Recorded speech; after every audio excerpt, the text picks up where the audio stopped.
who connects one of the World Cup's most infamous goals with the first European Games in Azerbaijan this June? The answer is this man, Tofiq Bahramov, and this is his story. Still known as a hero to the English and as the perpetrator of Wembley tour to the Germans, but to the nation of Azerbaijan, and particularly his family, Tofiq Bahramov is a sporting icon. The most interesting memory of mine about my grandfather is I remember when we used to go for a walk with him on the boulevard. Passers-by used to stop and greet him, approaching us for an autograph. 2015 marks what would have been the 90th birthday of Bahramov, who devoted most of his life to the beautiful game until his death in 1993.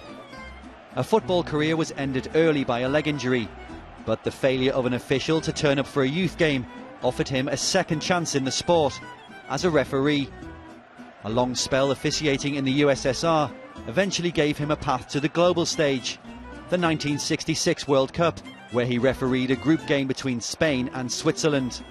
But it was as a linesman in the final that he etched his name into the annals of the sport in one of its most controversial moments. This is Tofiq Bahramov's shirt from the 1966 final. It's been worn only once, on that day in London, and has never been washed. I'm sure if any English or football fan had it, they'd be very proud. Into extra time at 2-2, Alan Ball's cross found Geoff Hurst, who turned and fired the ball in off the underside of the crossbar. England players frantically appealed for the goal.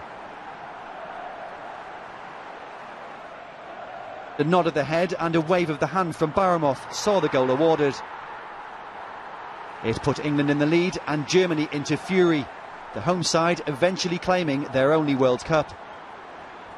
Writing in his memoirs in later life, Bahramov maintained he was correct, citing the movement of the net as evidence that the ball really was over the line. Unsurprisingly, England players are still inclined to agree with him to this day. It was over the line as far as I was concerned, and that was 40 yards away. But I mean, Geoff was so pleased with that particular line as he went to his funeral in Azerbaijan some years later. It certainly didn't hamper Bahramov's career, and his influence grew, especially in his home country. He coached and eventually rose to become the General Secretary of the Azerbaijan Football Federation. The man currently in that role is quick to hail Bahramov's impact. Tofiq Bahramov really left a long-lasting legacy. Football world always remembers him as a person who was a brave character by having such a decision on the final at Wembley in 1966. Bahramov was awarded the ultimate accolade in 1993 and a unique first. No other referee has had a stadium named after them. A statue of Bahramov followed in 2006.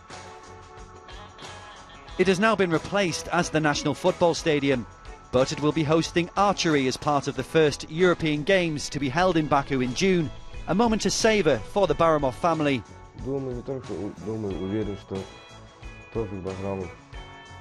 If my grandfather was alive, he would certainly be very proud that the first European Games are going to be held in Azerbaijan, in Baku. He'd be very proud that some events would be held in the stadium that was named after him.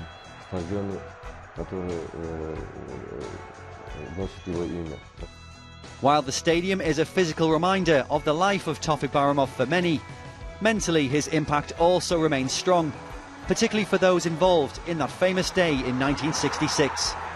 Well, I shan't forget it, you know, but I suppose that world's gone round a bit. People, you have to be well into your 50s to remember that, don't you? A lot of people do remember it still, you know, which is wonderful.